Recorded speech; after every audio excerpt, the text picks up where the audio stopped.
तो देखो बच्चों, अपना जो यूनिट चल रहा है और ये चल रहा है केमिकल बॉन्डिंग, रासायनिक बंधन। ठीक है। आज हम इस यूनिट में अब जो टॉपिक डिस्कस करेंगे, और ये टॉपिक है हमारा क्या, सहसंयोजी यौगिकों में आयनिक गुण। ठीक है। तो देखो बच्चों, जो सहसंयोजी यौगिक हैं उनमें आपने देखा दो प्रकार के बंध होते हैं। एक तो होता है ध्रुवीय और एक होता है क्या, अध्रुवीय। अध्रुवीय बंध में जुड़े हुए दोनों परमाणुओं की ऋण विद्युताएं बिल्कुल समान होती हैं। ऐसे में उन बंधित परमाणुओं में किसी में ना तो धनावेश होगा और ना किसी में ऋणावेश होगा, और ऐसे में जो यौगिक होगा वो 100% सहसंयोजी गुण दर्शाएगा।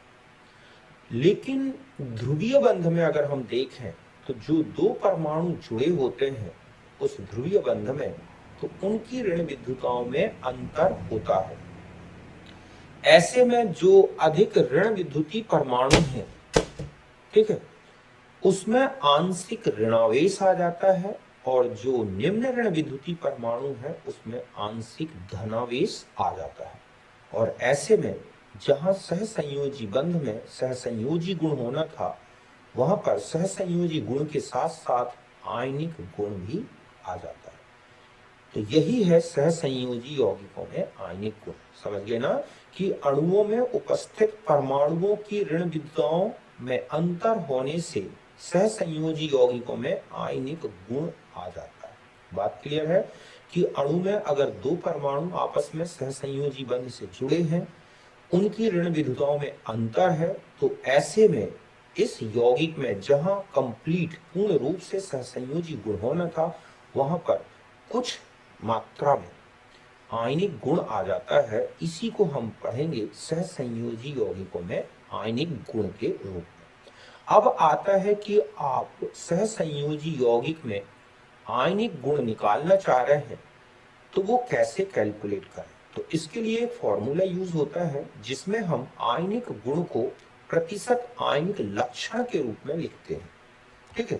तो इस तरह से अगर यौगिक में हम ये कहें कि ये है यौगिक में प्रतिशत आयनिक लक्षण निकालना है, तो फॉर्मूला है 16 XA minus XB plus 3.4 XA minus XB का स्क्वायर। यहां XA XB ये है क्या, ऋण विद्युताओं का अंतर।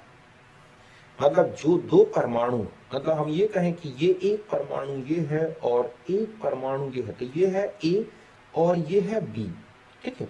तो इसकी जो ऋण विद्युता है, सपोज हम XA लें और इसकी ऋण विद्युता XB लें, तो ये जो बंध है ये है क्या, ध्रुवीय बंध।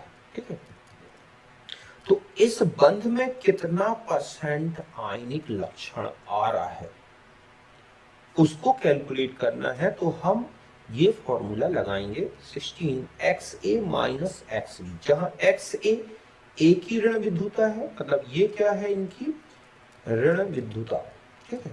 तो ऋण विद्युता जो है XA A परमाणु की हो गई XA और B परमाणु की हो गई XB।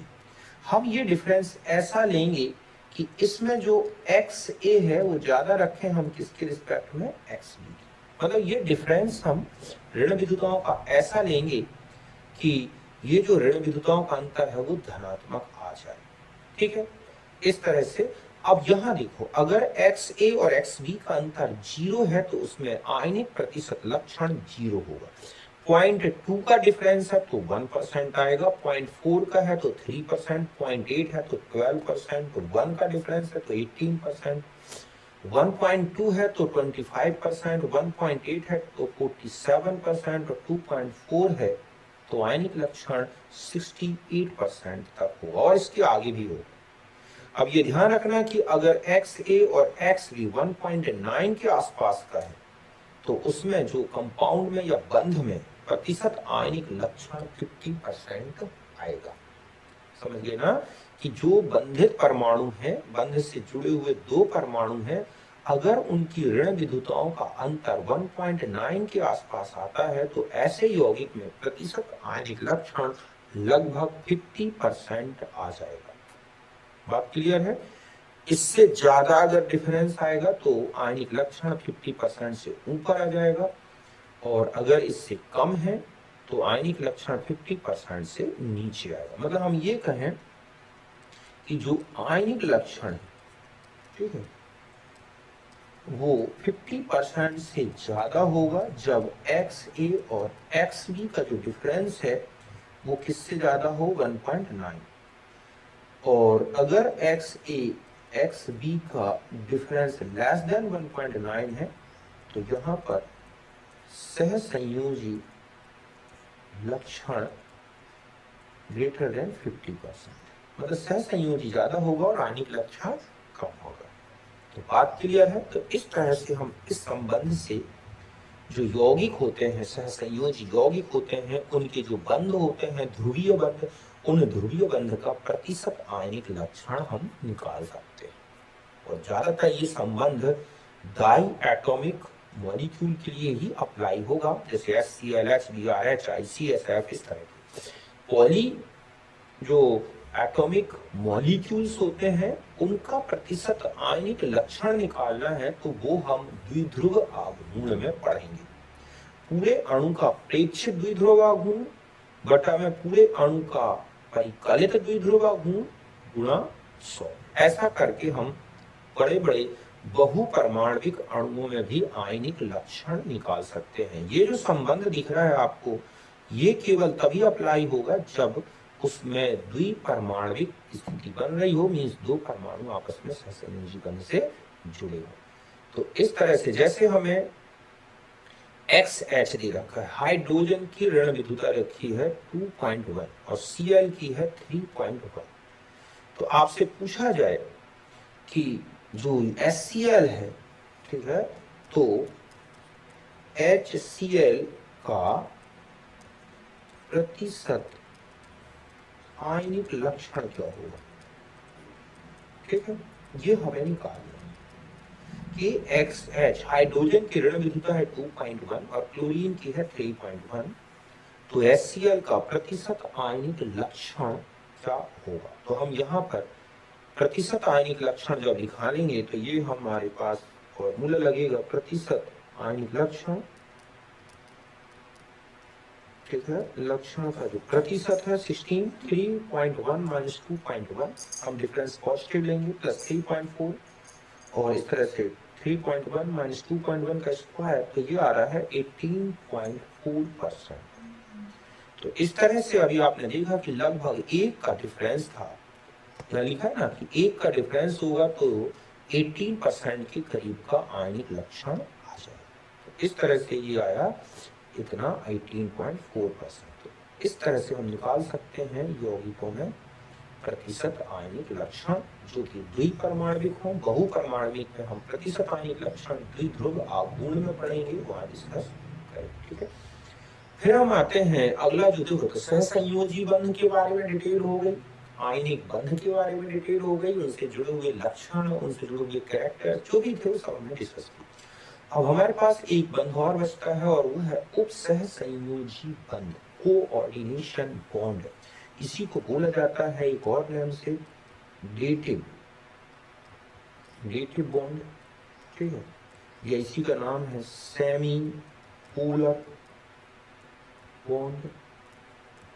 तो डेटिव बॉन्ड हो गया, सेमी पोलर बॉन्ड हो गया, कोऑर्डिनेशन बॉन्ड हो गया, उपसहसंयोजी बंध। अर्ध ध्रुवीय, सेमी पोलर का मतलब है अर्ध ध्रुवीय, और ये डेटिव का मतलब होता है दान में मिला हुआ बंध, इस तरह से। तो उपसहसंयोजी बंध, कोऑर्डिनेशन बॉन्ड, तो देखो रासायनिक बंध ये भी एक प्रकार का सहसंयोजी ही बंध है कि रासायनिक बंध जो दो परमाणुओं के मध्य इलेक्ट्रॉन के सहभाजन से बनता है, किंतु सहभाजन के लिए इलेक्ट्रॉन युग्म केवल एक परमाणु प्रदान करता है। बात क्लियर है कि एक ऐसा रासायनिक बंध जो दो परमाणुओं के मध्य इलेक्ट्रॉनों के सहभाजन से ही बनेगा, किंतु सहभाजन के लिए इलेक्ट्रॉन युग्म केवल एक परमाणु प्रदान करता है, तो ऐसे बंध को हम बोलते हैं उपसहसंयोजी बंध कहलाता है।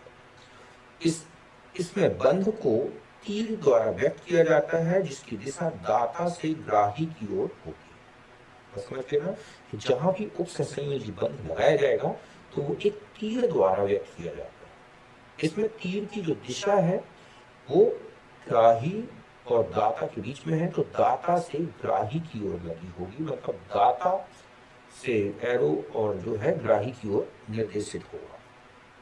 जैसे O3 के बारे में O3 में 3 ऑक्सीजन देखो कैसे जुड़े हैं, तीनों ऑक्सीजन के पास 6 इलेक्ट्रॉन होते हैं। तो जब 2 ऑक्सीजन यहाँ पर जो मिल रहे हैं, यहाँ पर तो हो रहा है सहभाजन। क्या हो रहा है यहाँ पर?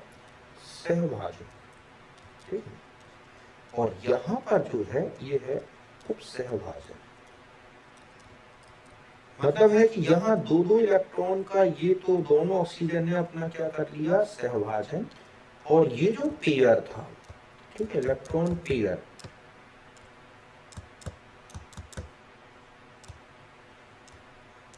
तो ये जो पेयर है पूरा का पूरा ये उठा के इस ऑक्सीजन को दे दिया जाएगा। तो ये पेयर जो है कोऑर्डिनेशन बॉन्ड बनाएगा। मतलब यहाँ उप सहभाजन हुआ तो दोनों ऑक्सीजन एक दूसरे से पहले तो जुड़ गए सहसंयोजी बंध से, डबल बॉन्ड से, ठीक है। और एक ये बन गया, तीसरा जो ऑक्सीजन आया उसके बीच में ये बन गया एक कोऑर्डिनेशन बॉन्ड। मींस ये इलेक्ट्रॉन पेयर ऑक्सीजन को दे दिया गया। और इस तरह से सभी ऑक्सीजन एटम्स के आप देख रहे हैं कि जो ऑक्टेट है वो कंप्लीट है। आप देख रहे हैं यहाँ पे भी 8 इलेक्ट्रॉन है, यहाँ भी 8 इलेक्ट्रॉन हो गए, 8 इलेक्ट्रॉन हो गए, और ये एक प्रकार का स्टेबल मॉलिक्यूल बन गया। तो ये है उपसहसंयोजी बंध। इसमें जो दाता है और ग्राही है, तो आप देख रहे हैं कि दाता और ग्राही के बीच में इस तरह से एक एरो लगा दिया जाएगा। और भी बहुत सारे मॉलिक्यूल्स आपको मिलेंगे जहाँ उपसहसंयोजी बंध है, जैसे कोऑर्डिनेशन कंपाउंड्स कॉम्प्लेक्स उपसहसंयोजी यौगिक चैप्टर जब आप पढ़ोगे तो वहां पर बहुत सारे एग्जांपल्स आपको मिलेंगे। अब हम कुछ एग्जांपल्स ऐसे देखते हैं जिनमें आयनिक, कोवैलेंट और कोऑर्डिनेशन बॉन्ड तीनों दिखाई देते हैं, ठीक है। तो इनमें ही सबसे ज्यादा इंपॉर्टेंट क्वेश्चन बनते हैं बॉन्ड मॉलिक्यूल, ठीक है।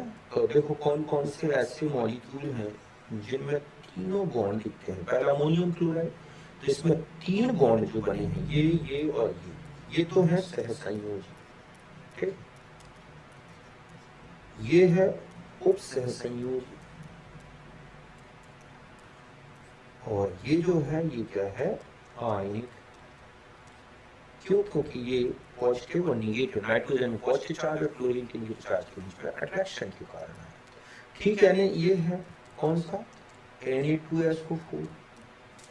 तो यहाँ पर सहसंयोजी ये है, उप सहसंयोजी ये है, आयनिक बॉन्ड इस तरह से Na2SO4, Na3PO4, PH4 ये है। इसके अलावा आप और देखोगे उप सहसंयोजी यौगिक जो है उनमें कोऑर्डिनेशन कंपाउंड्स का एक चैप्टर आएगा जिसमें बहुत सारे आएंगे। तो इस तरह से ये है उप सहसंयोजी। इसमें सबसे इंपॉर्टेंट है ये एग्जांपल्स याद रखना जिनमें तीनों प्रकार के बॉन्ड्स दिखते हैं। तो जो इंपॉर्टेंट है मैंने लिख दिए यहाँ पर। उप सहसंयोजी यौगिकों के जो गुण हैं आयनिक और, ठीक है, सहसंयोजी, मतलब इनके जो गुण हैं वो आयनिक, मतलब हम ये कह सकते हैं कि इनके गुण आयनिक और सहसंयोजी यौगिकों के गुण जो होते हैं उनके मध्यवर्ती हैं के गुणों के मध्यवर्ती होते हैं। मतलब है इनमें कुछ आयनिक गुण भी दिखेंगे आयनिक जैसे, कुछ सहसंयोजी जैसे, मतलब ये सभी में घुलनशील है। ध्रुवीय और अध्रुवीय विलायकों में ये में कुछ में विद्युत चालकता भी पाई जाती है, कुछ में नहीं पाई जाती है। इनके गलनांक और थनांक आयनिक यौगिकों से कम लेकिन सहसंयोजी यौगिकों से ज्यादा होते हैं। तो इस तरह के काफी गुण मिलते हैं, ठीक है। अब हम आ जाते हैं, इसके बाद हमारा जो चैप्टर है वो है द्विध्रुव आघूर्ण के बारे में, ठीक है। तो ये चैप्टर चूंकि हम इसको अलग से डिटेल में डिस्कस करेंगे, काफी बड़ा है ये, तो हम अगले नेक्स्ट टॉपिक में इसको कंप्लीट डिस्कस करेंगे, ठीक है। तो फिर मिलेंगे नेक्स्ट वीडियो में, तब तक के बाय दोस्तों।